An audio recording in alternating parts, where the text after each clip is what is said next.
मध्य प्रदेश के सीधी से अपडेट बड़ी खबर। सतना में आयोजित कोल महाकुंभ में केंद्रीय गृह मंत्री अमित शाह को सुनने के लिए सीधी से कई बसों का काफिला गया हुआ था, जहां आयोजन समाप्त होने के बाद वापस सीधी लौट रही 3 बसें हादसे का शिकार हो गई हैं। मोहनिया घाटी टनल के पास में खड़ी 3 बसों में एक तेज रफ्तार ट्रक ने पीछे से टक्कर मार दी, जिसमें अब तक 18 लोगों की मौत हो चुकी है, जबकि 4 दर्जन से ज्यादा घायलों को रीवा और सीधी अस्पताल में भर्ती कराया गया है।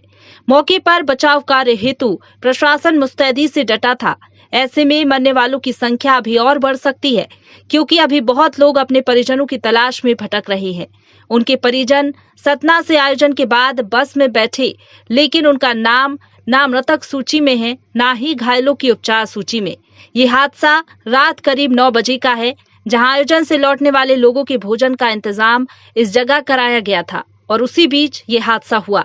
हादसे के तत्काल बाद सतना में रुके मुख्यमंत्री शिवराज सिंह चौहान भी रात करीब 10:50 पर घटना स्थल पहुंचे, जहां उन्होंने हादसे का जायजा लिया और घायल के परिजनों से बात कर हर संभव सहायता का भरोसा दिलाया।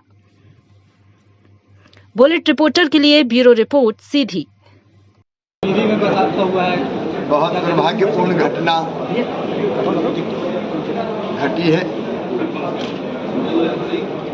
एक सीमेंट भरा हुआ ट्रक पहिया बस्ट हो जाने के कारण अनकंट्रोल्ड हो गया और 3 बसें जो सड़क के किनारे खड़ी थी उनसे जाके टकराया। स्पीड में टकराया होगा, इसलिए एक बस एक दिशा में पलट गई, दूसरी बस दूसरी दिशा में पलटी और उनमें जो सवार लोग थे, भाई बहन थे, वो दुर्घटना का शिकार हो गए। अब यहाँ अस्पताल में 39 लोग भर्ती हैं। मैं घटना स्थल भी हम लोग गए थे। अभी घटना स्थल पर अब कोई नहीं है। सारे लोग यहाँ अस्पताल भेजे गए हैं। यहाँ जो 39 लोग हैं, उनमें से जो अभी डॉक्टर्स ने बताया वो खतरे के बाहर हैं, कुछ गंभीर हैं तो आईसीयू में हैं, चोटें हैं लेकिन अभी खतरे के बाहर हैं, कुछ साधारण घायल हैं। और दुर्भाग्य से कुछ साथी यहाँ जो मुझे बताए 4 बच नहीं पाए। घटना हृदय विदारक है। हमारी पहली प्राथमिकता है कि हम घायलों के उचित इलाज की व्यवस्था करें। यहाँ डॉक्टर्स से जो चर्चा हुई है उसके हिसाब से बेहतर इलाज के सारे प्रबंध उन्होंने किए हैं। फिर भी डॉक्टर के साथ अलग से बैठक करके हमने ये कहा है कि जरा भी अगर लगता है कि कहीं और ले जाना चाहिए, एयरलिफ्ट करके भी ले जाना चाहिए एयर एम्बुलेंस से, तो हम ले जाने में देर नहीं करेंगे। जो बेहतर से बेहतर इलाज होगा वो उपलब्ध करवाने का काम करेंगे। इस दुर्भाग्यपूर्ण दुर्घटना में हमारे जो साथी नहीं रहे, उनके परिजनों को 10 लाख रुपए की राहत राशि दी जाएगी। और अगर उन आदमियों की गिनती को पता ही नहीं है कि चूंकि कोई कर्मचारी गए नहीं थे साथ में, तो कोई पता ही नहीं है कि कितने लोग गए थे। अब हम लोग यहाँ आके जैसे जो एक्सीडेंट हुए हैं तो उनसे पूछ के पता लगा रहे हैं कि आप लोग कौन कौन थे। उसमें जिनका नाम पता रहे हैं उसमें से पता लगा रहे हैं। 4-6 लोगों को अभी पता ही नहीं चल रहा है कि वो लोग कहाँ हैं, रीवा हैं कि चोरहट हैं कि मृत्यु हो गई, कि जिंदा हैं कि मर गए, कोई पता ही नहीं चल रही है। ऐसे कितने लोग होंगे? अब ऐसे करीब 4 लोगों को तो पता है कि पता नहीं चल रही है अभी। नहीं, आप वर्तमान में सरपंच हैं, तो आपको कोई सूचना नहीं थी? नहीं, हम लोगों को कोई सूचना नहीं थी। और अपने यहाँ से कर्मचारी जो नियुक्त थे तो गाड़ी 6 बजे जाने वाली थी, 6 बजे बस पहुँची नहीं। फिर इसके बाद ये कन्या हॉस्टल की एक अध्यक्षिका है मैडम, तो वो सोनी मैडम हैं, तो वो सभी लोगों को वापस लौटा दी थी कि बस हमारे यहाँ पड़खुरी के लिए अलॉट नहीं हुई है, इसलिए आप लोग वापस चले जाइए। सब लोग वापस चले गए थे। फिर इसके बाद ये मनोज कोल हैं, ये सुमन कोल जनपद सदस्य हैं अपने यहाँ, तो सुमन कोल के पति हैं मनोज कोल। ये शायद कुछ लोगों से फ़ोन करके संपर्क किए हैं, यहाँ से गाड़ी लेके करीब 12 बजे गाड़ी बस लेके गए हैं। और ये मनोज कोल फिर वहाँ से लोगों को जुटाए हैं और जुटा के 1 बजे करीब वहाँ से लेके गए हैं। अब उसकी संख्या हम लोगों को पता नहीं चल रही है कि कितने लोग हमारे गांव से गए हैं।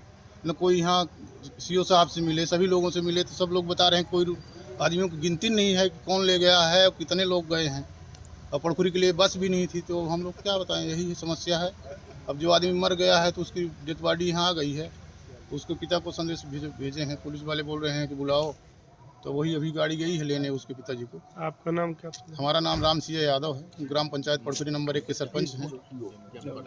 जो मर गया मृतक? जो मृतक मरा है तो वो रामराज कोल है, उसके पिता का बैसाखू कोल। दूसरे लोगों के द्वारा जानकारी मिली है, यहाँ से कोई जानकारी अभी तक नहीं दी गई है। तो आपको कैसे जानकारी मिली कि कैजुअल्टी हुई और वो गए थे क्या? वो सतना नहीं गए थे, उनकी ड्यूटी लगी थी लोरघटी में, अधीक्षक पोस्ट पे तैनात थे। उनकी लंच बांटने पे ड्यूटी लगी थी टनल के पास। वहीं से एक्सीडेंट होने के बाद अभी जानकारी मिली तो हम लोग घर से आए हैं। क्या नाम है?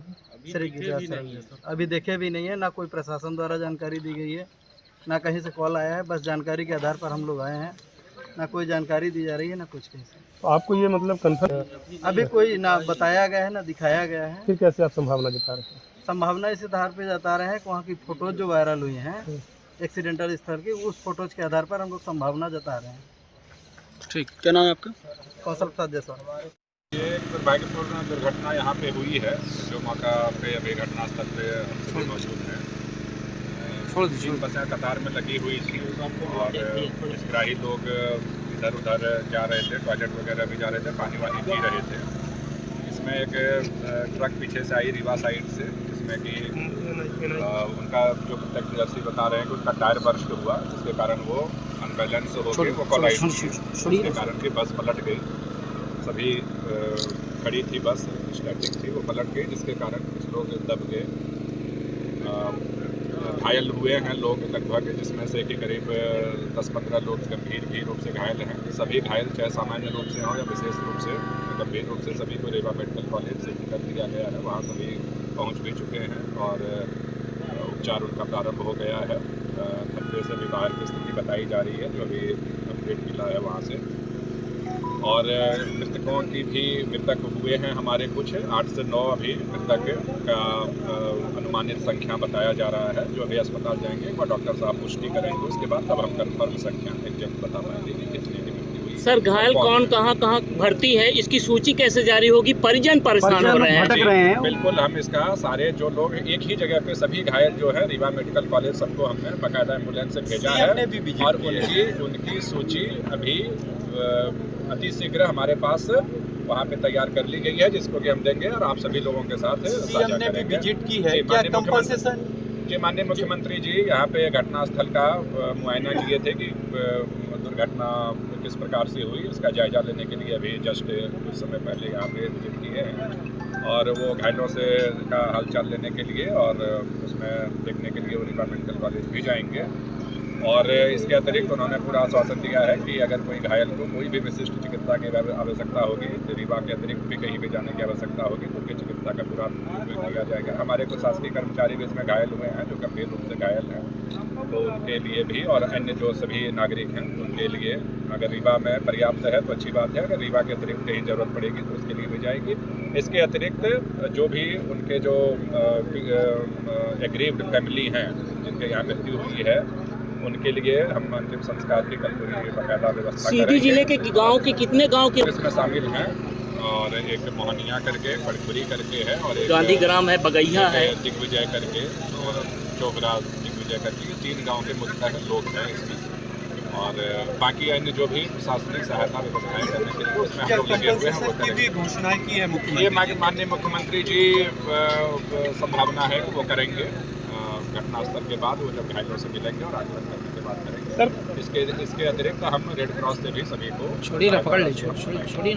नए वीडियोस एवं ताज़ी खबरें मिलती रहें, इसके लिए हमारे चैनल को लाइक, शेयर और सब्सक्राइब करना ना भूलें।